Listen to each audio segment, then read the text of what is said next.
शाही बिर्याणीला आपली खरडा भाकरी काय ऐकते वय. आता बघ कशी झोंबल.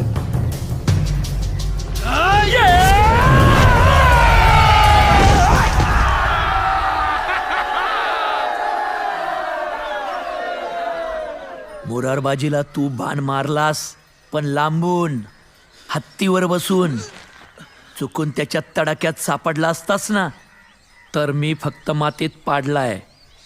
त्या देशपांड्यानी पुरंदरावर तुला उभा गाडला असता. जाऊन सांग तुझ्या त्या दिल्लीतल्या बापाला, पेडगाव लय हलका फटका होता. दक्षिण दिग्विजयाचा मोठा झटका अजून बाकी आहे.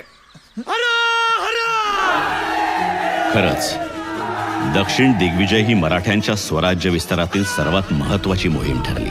1676च्या विजयादशमीला सुरू झालेल्या या मोहिमेचा श्री गणेशा हंबीररावांनी कोपळची लढाई जिंकून केला.